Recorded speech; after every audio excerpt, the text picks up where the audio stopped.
Your clients are taking over your calendar. Again, isn't it supposed to be your business, your calendar, your life? And yet somehow you're always reacting to what the clients are constantly asking for. If you're looking on how to get your clients to not take control of your calendar anymore and put it back into your hands, and even better, get paid anytime there's something out of alignment, this is the call for you. Hey everyone, this is Acacia Thornton, the CEO, legal coach, longtime business advisor, and attorney, here to help you get answers to what's really going on out there in the world and what can you actually do to solve it. And that's why I created the Aligned Business Series. This is where we go live 3 times a week, answering your questions on the air. So find your chat button and make sure you are ready, because I will answer your questions.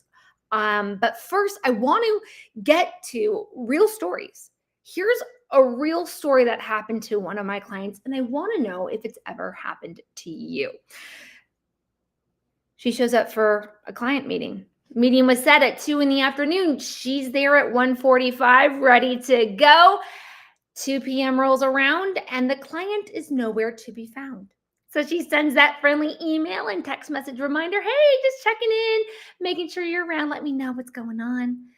And then 5 minutes later, another one. And 5 minutes later, another one. 20 minutes later, the client responds, hey, so sorry, not gonna make it. Can we push it back? Has that ever happened to you? See, this happened with an interior decorator, interior designer, and she was doing these meetings in person. Nowadays, so many of us do our things online, and yet we still show up on time, log in, get dressed. Sometimes we might have even put on pants, and then the client is nowhere to be found. And it's not just the meeting time, right? It's not just the meeting time. It's that it took time to put in the time. For that client, she had to literally drive across town to meet her clients in person. She needs to see the space, she needs to check with the contractors, check the materials that are delivered, and so on. That's time in transit. That's gas money. But also, what happened here with her was not just that there was a 20-minute delay and she's arriving 15 minutes early. So 35 minutes of her time is gone. It's that she still has to make that appointment deliverable to the client. She still owes the client that meeting, that call, that appointment. She still has to deliver it again. So here we are having clients that do this, that move our schedule often last minute. And today we're going to talk about real solutions. Did you know this is actually preventable? And I'm going to show you how I solved this problem for her. She was actually meeting at the same co-working place that I work from often. And that's when I looked at her. I could just see how stressed she was. And she was just like venting. This wasn't even the first time this client had done that to her. She was tired of telling them what was up, doesn't know how to tell them what's up, because some clients work great, show up on time, they appreciate what an appointment means. And others like this, they waited until 20 minutes after the appointment time, right? Even just canceling 5-10 minutes beforehand, even the day of, can be rough on you as a business owner and your calendar, because their client is in a sense double dipping. You've held that time for them on your calendar. You've made the space mentally. Maybe you've done your prep for that call, and now you're gonna have to do it all again. So, okay, let's take a quick look at some things here. What's really going on with this, right? Let's look behind the scenes, behind the curtain for a second. First is you're prioritizing your clients and your business like a real business owner would. It's a priority to you. But what the project is, what the deliverable is, what the meaning of the meeting is, may not be a priority to your clients on the same level. And so they might be being innocent about this, or they might have had something that is a priority to come up for them. Maybe their clients need a pushback or something, right? Or their vendor, something's going wrong on their side. So first off, it's not always malicious. Sometimes it really genuinely is innocent. But that doesn't mean it doesn't hurt your revenue, your mindset, your energy and how you feel in control of your business and your life. And so we are going to get to those answers here in a moment. But you also get stuck in delivery limbo. You still have to deliver that meeting. You still have to do those deliverables. And now those deadlines are being pushed back. Let's say it's a design client. You're having this call to talk about the colors or the logos, and then now they're not there. So you end up also having to not get the answers you need to keep things on track. And so now what was a 2-month project has become a 2-quarter long project. So there's a lot of reasons that these things matter in your business. They matter for your planning. They matter for your budget, for your business overall structure, whether or not you can take clients again. I don't know about you, but I can't handle an unlimited amount of clients. So if this client starts pushing into the next quarter, I've got to adjust things. I didn't price that out. Did you? And then you're just exhausted because you're showing up. You put in the mental and the heart space to be there for your client, right? So, okay, what was missing for my interior design client? What did we do to solve this? And don't forget, we're going to get to all of your questions, live Q&A coming up here in just 1 second. So if you want to start finding your chat button, you'll be able to get those questions in. But what was happening here is a lack of boundaries. A lack of boundaries.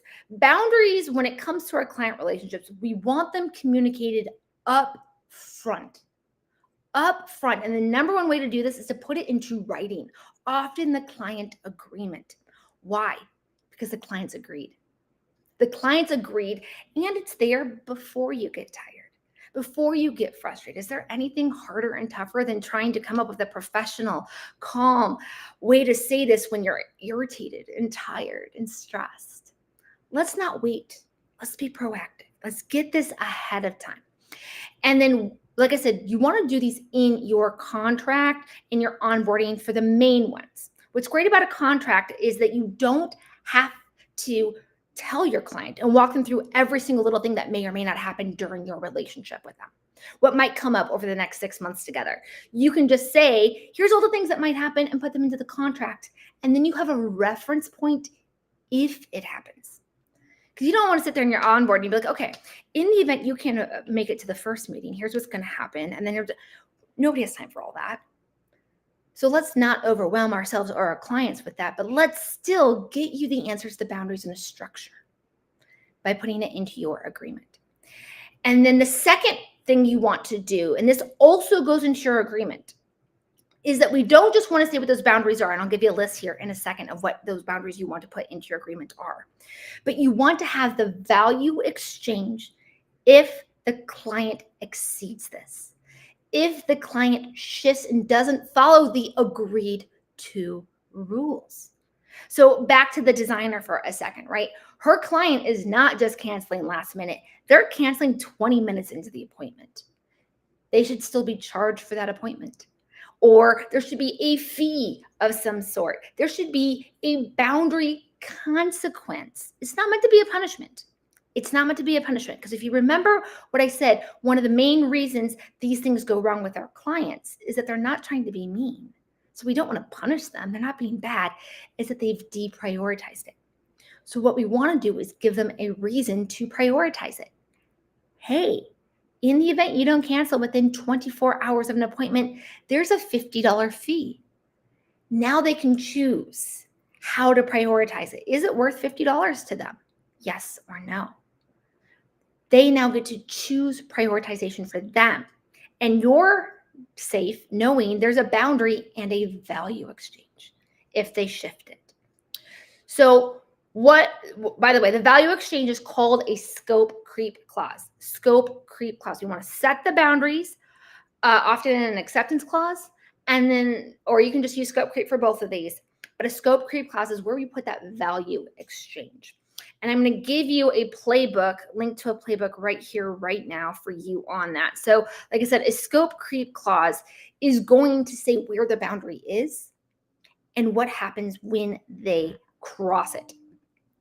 So what goes in this? What are the things you want to say in that agreement right up front? You want to say how they're allowed to communicate with you. How? Have you ever started getting a client and everything was done via email? And the next, they have your cell phone number and you're getting text messages, or you're maybe getting WhatsApps as well. And all these other things. You're like, whoa, whoa, whoa, whoa, whoa. I can't track your stuff down everywhere. How they're allowed to communicate with you. Any other things? We're going to have that scope creep clause there that says, sure, I will give you my cell phone number. Sure, I will do text messages with you. But there's a value exchange for that access. There's a value exchange for that access. So I have a client who she would do, like, whenever she's doing group coaching, you only get access to her in her online platform. But if you're her mastermind clients or her higher paying private clients, well, now you get Voxer access, right? So there's a premium to that type of access. She doesn't just let everybody do Voxer and everybody do text and everybody do email. She would say there's a value exchange based on how. So how? Next thing you want to do is when. When are they allowed to reach out to you? Monday through Friday, 9 to 5 Pacific time, Eastern time? Are they allowed to reach out to you at any time? So we want to put a boundary on that, because I had a client, she was really frustrated, design client, and she would send the emails following up, wouldn't hear from her client forever, and then suddenly she'll get a text message at 1 a.m. on the weekends. And another one at 2, and another one at 3, kind of that hurry up and wait type of a thing. She'd deliver everything that the client needed, and then the client would go silent until the weekend of his choice, and then he would do these things, right? So we set a boundary, a scope creep clause for her that said, I'm not even going to look at you and your messages until these hours on these days. And so that's that. She was able to put that boundary. Then, so how, when, how long do you have to respond? How long do you have to respond? Just because you have access to me Monday through Friday, 9 to 5, does not mean I'm able to immediately respond. Right now, I'm on a live. Right now, you're doing things. You have other clients. You have other activities. How much space and time do you need to respond? How much time and space you need to respond? And that includes if they're trying to move an appointment you have with them. You have a calendar event going on, like an appointment. Okay, how much time of notice do you need? Are you bringing in your freelancers and other team members? How much time do you need to tell them? What is going on here with this? So we want to have all of that in there. The how, they can reach out to you, the hours, how long you have to respond. Deadlines. The deadlines for things. If we have an appointment, you have to let me know within 24 hours. You have to let me know at least 2 hours ahead of time. You have to let me know a week ahead of time. Whatever works best for your business, right? Some of us do things by Zoom. Some of us do them in person.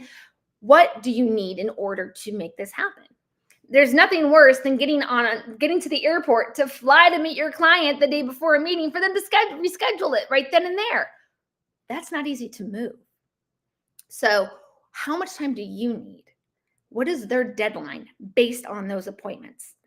And you can have different ones for different types of appointments. All right, if it's an online call, you get up to 2 hours. If it's an in-person call, this, and so on. And then again, the value exchange. The value exchange to help the client prioritize. In the event you need other access to me, you need other hours, you need a faster response time, you need to cancel in less than that deadline that we've talked about, here's the value exchange. And this is all done in a scope creep clause. Scope creep clause is how this is done, which is why I put the playbook up on the screen. It's going to have how to make these for you. I'm also going to do 12 pre-made ones. You can just copy paste them if you like them or work them into yourself. But I'm also going to show you just to fill in the blank. These are very, very simple, easy things to do that you don't need a lawyer for. But you also can't wait till you're in the middle, like my design client was, of clients not showing up for things and leaving you abandoned, right? So let's take charge of your business. Let's take charge of your calendar. Let's get you the value exchange for giving. Because odds are, when you set your pricing at the start of that client agreement, you probably said, my time is worth $250 an hour, or my time is worth $100 an hour. Well, now if they're 30 minutes late, that's half of 1 hour. What's that value exchange for you? They don't get to change the rules and the pricing mid-contract or late contract just because it was something that didn't happen at the start. And that's what's great about the contracts again. Why you want them up front is that you have the structure and the boundaries to support you. Now, when you're stressed and overwhelmed or your calendar is getting out of control, all you need to do is remind the client to what they've agreed to. How much easier is that? Everything was already agreed to. You just got to go in and remind them. Hey, Melissa, I love it. Good to see you all. Okay, so I'm going to head over to the chat now and start doing some of your Q&A in there. I see some questions. Let's see. What do we got today? Okay. How do I hold firm without sounding controlling or cold? All right. Control of your business and your calendar is not controlling. You have the right to be in charge of your life. You have the right to be in charge of your life, girl. And that includes your calendar. Your clients did not pay to take over your life, right? They didn't. And maybe they paid for you to be on call. Maybe they didn't. What's your value exchange for that? How would it, at the start of the agreement, if you knew this was going to happen, how would you price that? It's not controlling or cold because your clients would want this for themselves too. There's not a single person out there that doesn't want to have a calendar that they can rely on. There's not a single person out there that doesn't want to be in control of their day to the extent that they can. You're a business owner. You need to be able to plan, prepare, and most importantly, at a level you can bring your best. It's not controlling to say, clients, I need to work with you this way on this schedule and these outlines in order for me to bring you my best. Because that's what they signed up to work with you for, is your best. So let's make sure that we're doing that. And then you don't have to feel cold or anything because they've already agreed to it, right? If it's in your agreement up front, you don't have to worry about this. They've agreed. They have said yes. You're not being cold or mean. You're just reminding them what they already said yes to. Can I charge a fee for reschedules even if it's not in my contract? Okay, so first off, go put it in your contract. If this is clearly already happening to you, go put this in your contract template so that you have it moving forward. Okay, that way you don't have to ask this question again. You will know moving forward the answer is yes. So for this client right now, what can we do? Can we charge if you're already mid, them canceling 20 minutes in like my designer did, clients did? Here's what you do. First, look at what was agreed to. You want to make sure there isn't anything in your agreement that doesn't prevent this or that doesn't already address something, because you do want to honor what you've agreed to. You can change it for next time, but we want to honor what we've agreed to. Odds are it's vacant, it's silent, right? Okay, so if it's silent, what can you do? Start setting the building blocks for this. So what I recommend my clients is I want you to take your scope creep clause that you're going to put into your agreements, and I want you to take that and I want you to put it into email form. Okay, I want you to take that and put that into an email.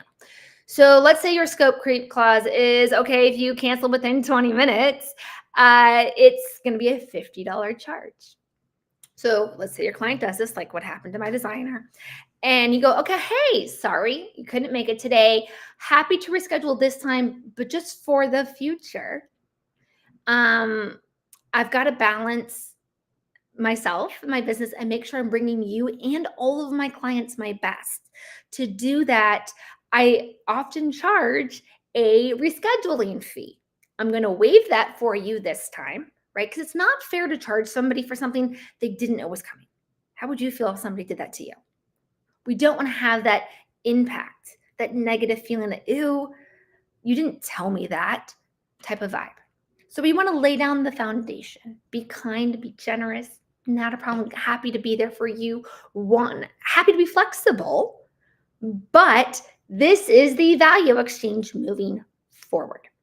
And so now you've given them a heads up for next time. And so if it happens again, you can do that. Okay. So it's never what we're communicating. It's never that we're setting a boundary. It's always how we're handling it. And it's never fair to our clients or anybody in our lives, our spouses, our parents, for them to read our minds, for them to honor the prioritization and time and schedule the same way you would. Everybody grew up with different values and a different way of doing things, and we don't know what our clients aren't telling us. So let's be there in a way that honors where they are right here, right now. Still saying yes to them. I love you as my client. I support you. But this behavior can't happen without a value exchange moving forward. Okay. So that's usually how I would happily do that with clients. Let's see, what else do we got? What if the client is dealing with a genuine emergency? Shit happens. Life happens. It happens to all of us. What I like to say here is that just because it's in your contract doesn't mean you have to enforce it. Doesn't mean you have to enforce it. The goal is boundaries, not punishment. If they genuinely have something, I mean, be human. Be human.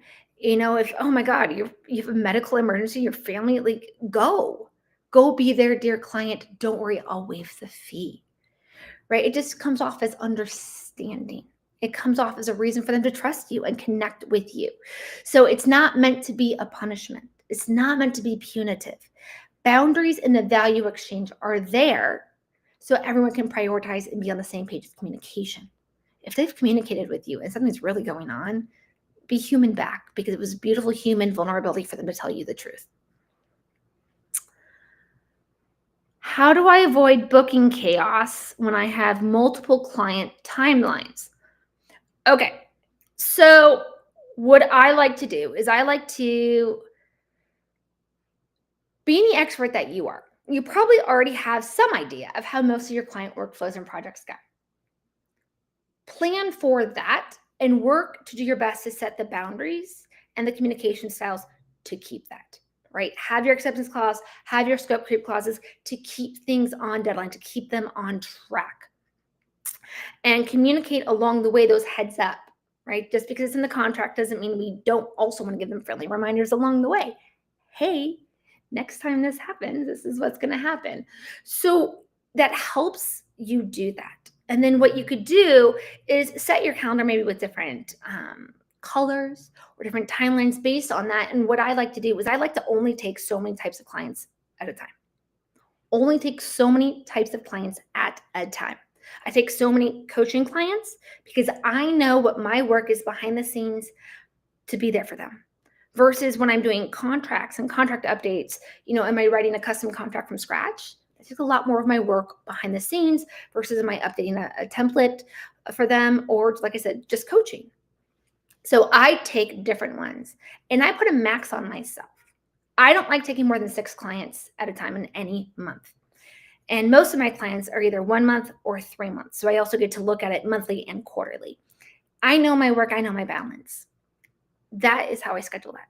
And then I put times in my calendar that are for sales calls, for my coaching meetings. And I try to move my clients, nudge them into these spaces, knowing that exceptions happen. But when there is that reschedule or that nudging, that shifting out of that, I can choose based on the structure of my calendar already pre-made. Right? Like, let's say this is just an example, but let's say I prefer to take my coaching calls 10 a.m. on Fridays because that's what time this call started. Let's say that's when I do my coaching calls, right? My 10 a.m. to 1 p.m. window. Well, what if I have a client who can't do Fridays? Okay. I know this up front. And I can now plan and schedule my month and my quarter based on the type of project. So decide how you like to work. Are you best with your client calls in the morning, afternoons, evenings? Are your clients, as a digital nomad, working with global clients across different time zones when I'm in a different time zone? Very different things, right? You ever woken up at 4 a.m. in Japan to have a call? Because I have.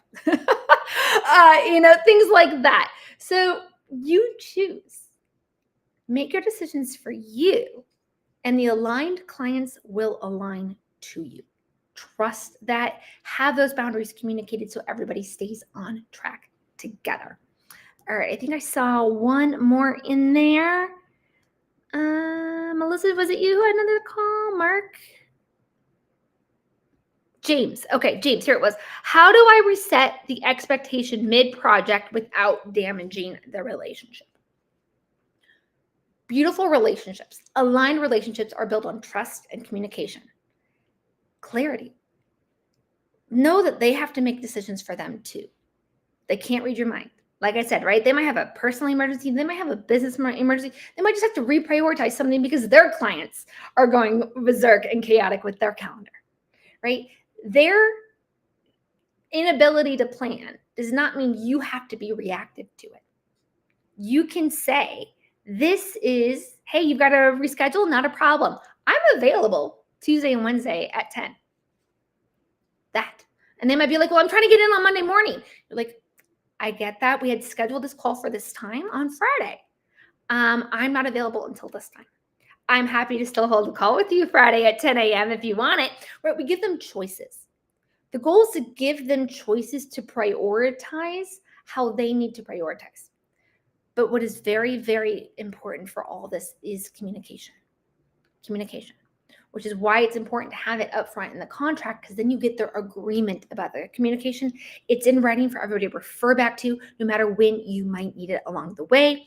And if you didn't have it, or even if you do, give them reminders, okay? Remind them. Dave, friendly reminder, we have a call 10 a.m. on Friday. If you need to reschedule, please know that the deadline is 10 a.m. on Thursday. Anything after that may incur a fee per the agreement.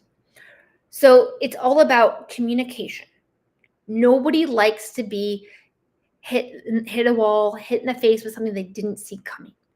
So don't treat your clients like that. So mid-project, do your best to lay the foundation, lay the communication, lay that groundwork so that there is success for everyone and they continue to trust you and be there. All right, all. This is Acacia Thornton, the CEO Legal Coach, and this is the Aligned Business Series where we go live 3 times a week. So check next week's calendar. It's coming up on Monday. I will see you all there.